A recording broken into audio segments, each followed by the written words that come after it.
कांचन गौरांगी श्री राधे वृंदावनेश्वरी वृषभानुसुते देवी प्रणमामि हरिप्रिया।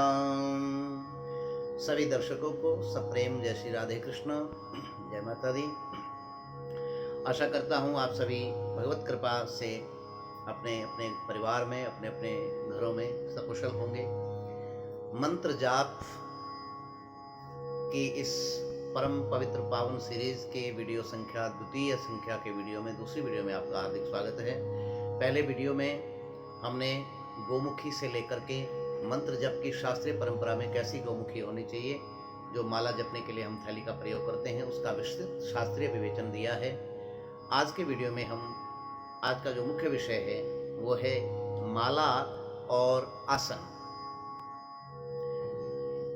कई बार कई दर्शक अथवा श्रोतागण प्रश्न करते हैं कि गुरुजी, माला जो है 108 मनकों की ही क्यों मानी जाती है? उसका शास्त्र, यद्यपि इस पर अगर बोला जाए तो एक वीडियो इसी के लिए बनेगा, लेकिन मैं चाहता हूं छोटे छोटे, जिसमें आपका बहुत ज़्यादा समय भी न लगे और शास्त्रीय प्रमाण के द्वारा। तो ज्योतिष शास्त्र के अनुसार ये जो हमारा ब्रह्मांड है, इसको 12 भागों में विभक्त किया गया, जिससे 12 राशियां, उन 12 भागों को क्रमशः 1 से लेकर 12 तक 12 राशियों को माना गया है। और 9 नवग्रह हैं। 12 और 9 का जो गुणनफल है वो 108 है। अब आप कहेंगे कि 12 और 9 का गुणनफल यहाँ क्यों? तो ग्रहा राज्यम प्रयच्छन्ति ग्रहा राज्यम हरन्ति च ग्रहेर्व्याप्तमिदं सर्वं त्रैलोक्यं सचराचरम्। दूसरा, यत् पिंडे तत् ब्रह्मांडे, एक सूत्र है जो बाहर है 5 तत्वों से।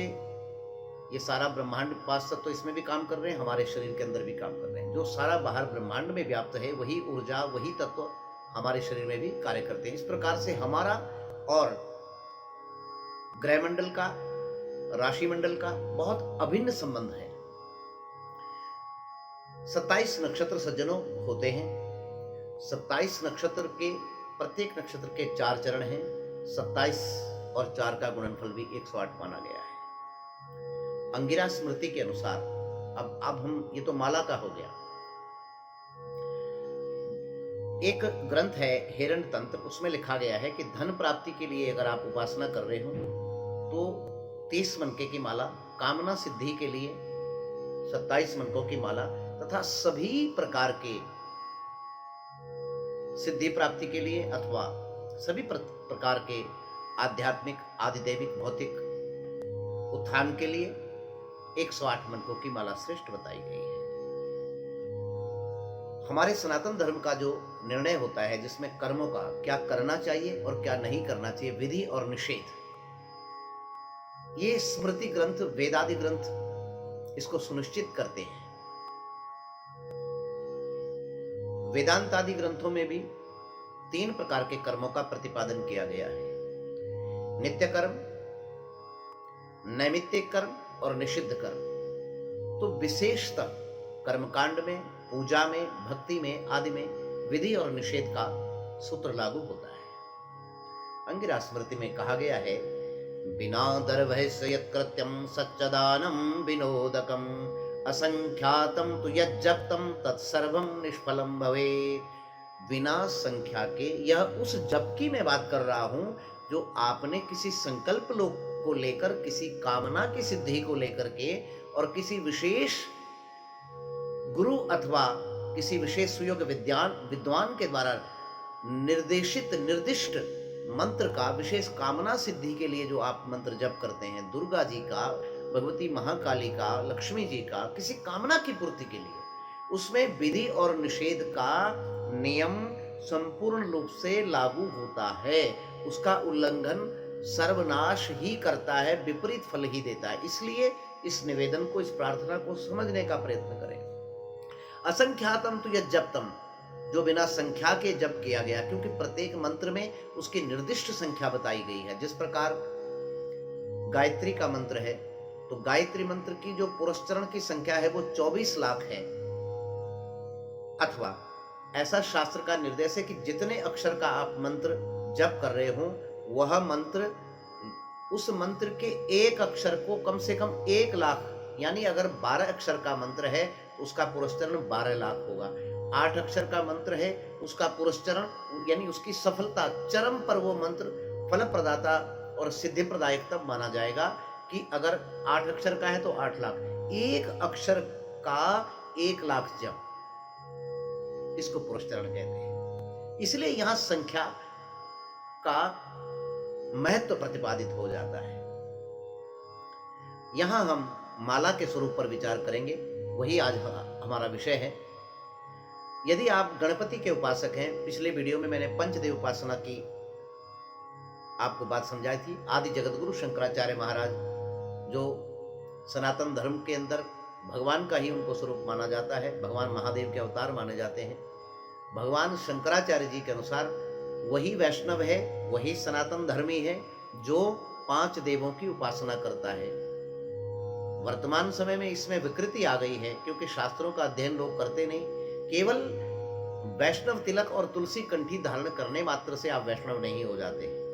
क्यों कि अगर वे ही वैष्णव हैं तो बाकी सनातन धर्मावलंबी जो पंचदेव उपासना में निरत हैं वे कहां जाएंगे? उनके यहाँ गणपति की उपासना, शालिग्राम भगवान की उपासना, दुर्गा जी की उपासना, महादेव जी की उपासना, विष्णु जी की उपासना, सूर्य नारायण की उपासना। तो वैष्णव की परिभाषा पर हम बहुत ज्यादा चर्चा नहीं करेंगे। गणपति की उपासना अगर आप करते हो हाथी दांत अथवा रुद्राक्ष की माला, भगवती की उपासना करते हो तो रुद्राक्ष अथवा चंदन, लाल चंदन की माला या स्फटिक की माला से जप करें। श्री भगवान कृष्ण का अथवा श्री नारायण का जप करते हो तो तुलसी अथवा सफेद चंदन की माला से, महादेव से संबंधित मंत्रों का जप अगर आप करते हो तो आपके लिए रुद्राक्ष की माला सर्वश्रेष्ठ माला मानी गई है। सूर्य भगवान का अगर आप जाप करते हो, सूर्य नारायण का, तो बिल की लकड़ी के द्वारा निर्मित माला अथवा माणिक्य रूबी जिसको कह देते हैं उसकी माला आपके लिए शुभ रहती है। विद्यार्थियों के लिए सभी प्रकार के जप स्फटिक माला पर सिद्ध होते हैं। जो व्यवसायी व्यापारी लोग हैं उनके लिए सभी प्रकार के जप रुद्राक्ष माला अथवा कमलगट्टे की माला पर सिद्ध होते हैं। तो एक ग्रंथ आता है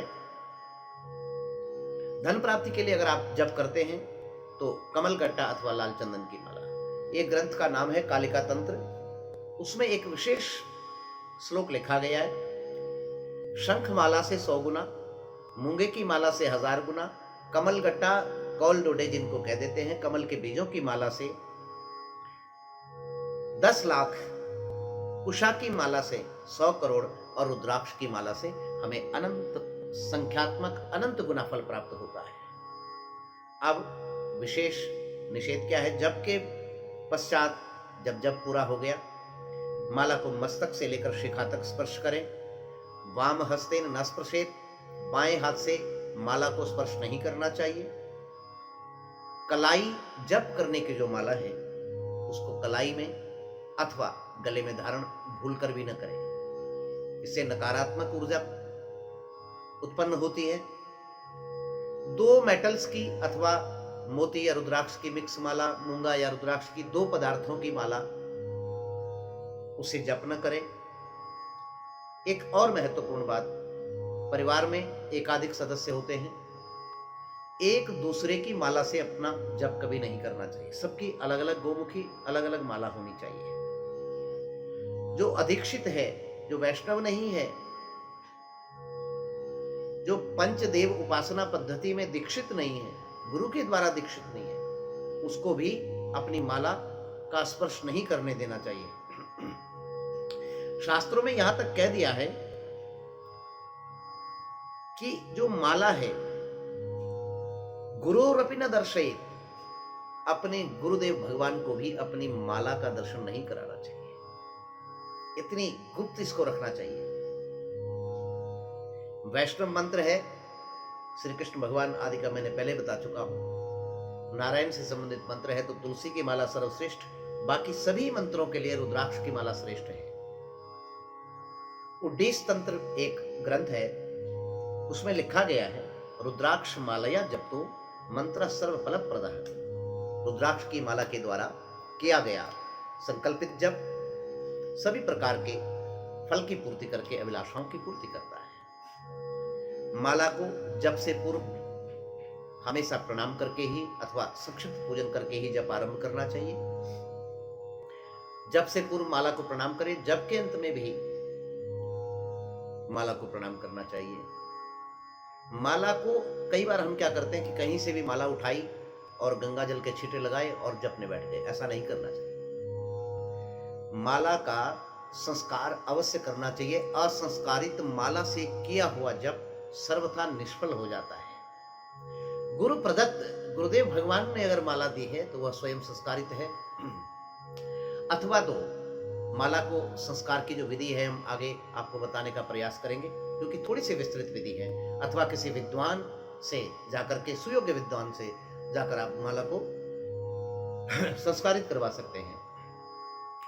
अब हम बात करेंगे आसन की। आसन एक महत्वपूर्ण साधन है साधना के लिए। ब्रह्मांड पुराण में लिखा गया है, सभी कामनाओं की सिद्धि के लिए काम्यार्थम कंबलम चैव श्रेष्ठम रक्तम च कंबलम उशासने मंत्र सिद्धि नात्र कार्य विचारणा। सभी कामनाओं की सिद्धि के लिए लाल रंग के कंबल का आसन का प्रयोग करना चाहिए। एक और विशेष निवेदन है, आपको हमेशा ही मैं प्रार्थना करता हूं वीडियो को क्रमशः पूरा सुने। अरे भाई 10-12 मिनट की बात होती है और अपने धर्म का स्वधर्मे निधनम श्रेय परधर्म भयावह। दूसरी बात, एक विशेष बात है इस वीडियो में, जो सबसे महत्वपूर्ण बात मुझे लगती है वो ये लगती है कि धर्म एवं तो हंति धर्मो रक्षति रक्षितः।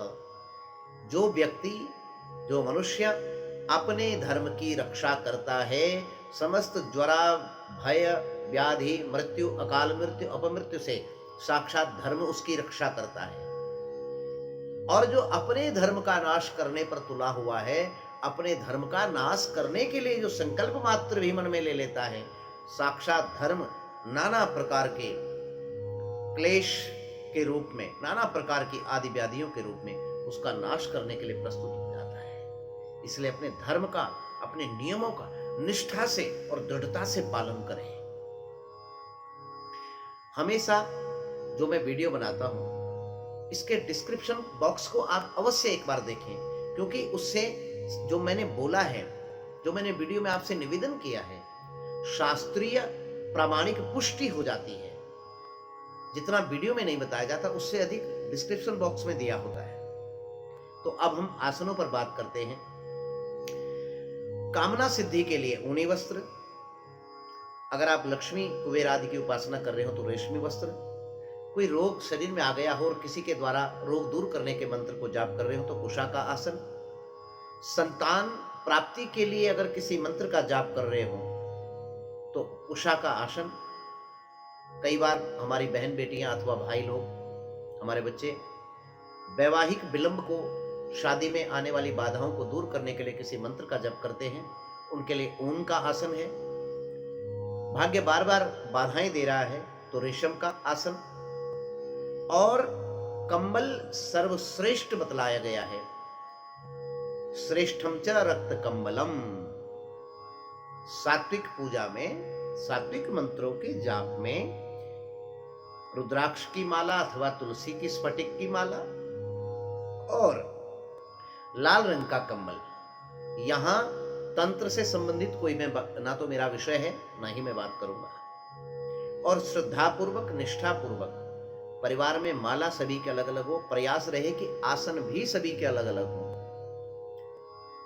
आशा करता हूं ये छोटी छोटी, अगले जो वीडियो होंगे हमारा तृतीय भाग जो होगा, जप के लिए स्थान और जप की विधि पर, जप कैसे करें उस पर हम प्रकाश डालने की कोशिश करेंगे, प्रयास करेंगे। आशा करता हूं आपको एक छोटा सा प्रयास बहुत सुंदर, बहुत अच्छा लगा होगा। कृपया वीडियो को अपने सनातन धर्म के प्रचार के लिए लाइक, शेयर, कमेंट, सब्सक्राइब अवश्य करें, ताकि समय समय पर धर्म से संबंधित हम आपकी जिज्ञासाओं का समाधान कर सकें। भगवती मैया से, श्री राधा वल्लभ लाल जी से आपके सपरिवार सुख समृद्धि की कामना। मिलते हैं शीघ्र ही अगले वीडियो में। सप्रेम, जय श्री राधे कृष्ण।